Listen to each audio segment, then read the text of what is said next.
The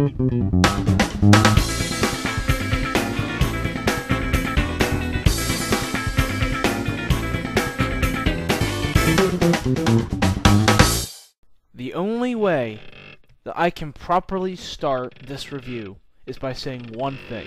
20th Century Fox, I don't know what the hell you people are thinking, but this is not X-Men. As I mentioned a couple of weeks ago, I was hoping that this film was going to be good. However, my hopes were dashed. This film, while kind of interesting in the beginning, is nothing new to this series. But before I start ranting and raving about this film, I will try my best to explain the plot. So for those of you who are fans of X-Men, you know that this movie is about the origins of Wolverine.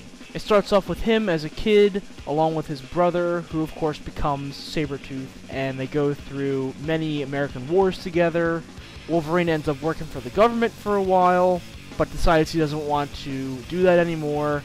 He then proceeds to move to Canada, gets a nice girlfriend. Guy comes back by the name of Stryker, wants him to go back to America to work for the government again.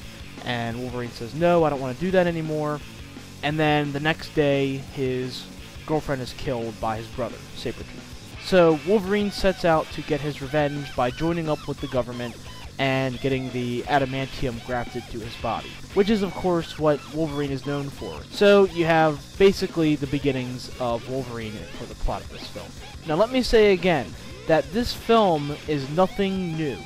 If you've seen any of the first 3 X-Men films, you are not getting anything new with this film, with the exception of a couple of new mutants. Now, on a plus side, I did really like the guy who played Gambit in this film. His name escapes me at the moment.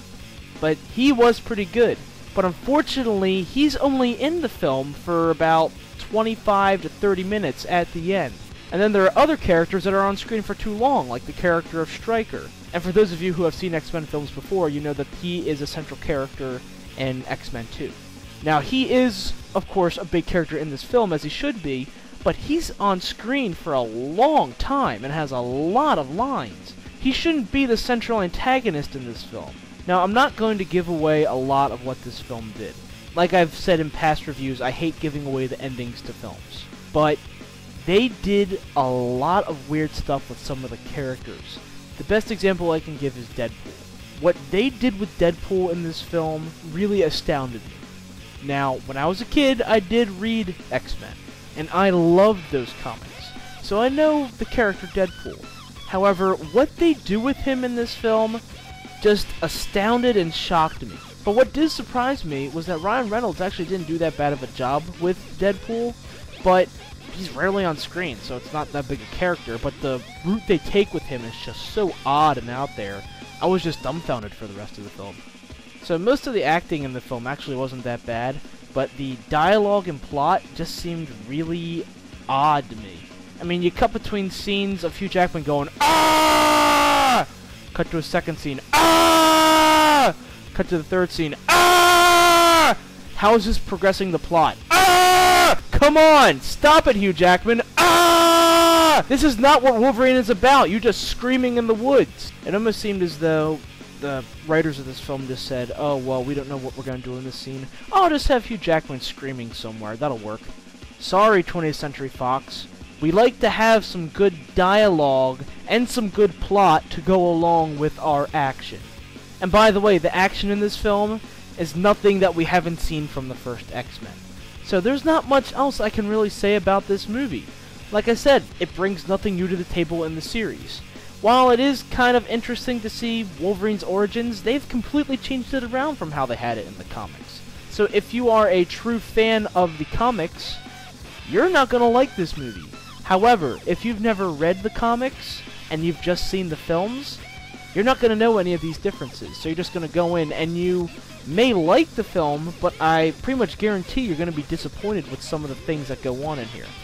So, final rating. This film is really nothing we haven't seen before. And why they felt a need to make this film to begin with is beyond me. If they had taken this film and pushed the boundaries with it and made it rated R as it initially was supposed to be, it could have been good. However, these are all ifs and buts and we'll never know. I'm going to give this film 2 stars. If you love the films and have never read an X-Men comic before, this is something you should probably see. You will likely enjoy it. However, don't go to the theater, because if you pay full price for this, or even a matinee, you'll probably be disappointed. So if you really want to see this, I suggest that you rent it. However, if you are a fan of the comics, do not watch this film. I guarantee it will upset you. So let me end this review with a little observation that I saw while cleaning up the theaters after this film was over. It had been rumored through several sources that this film was going to have multiple endings, like an old film a while back called Clue. And for those of you who have never seen Clue, what they basically did was they put 3 endings on the film. So different theaters got different endings.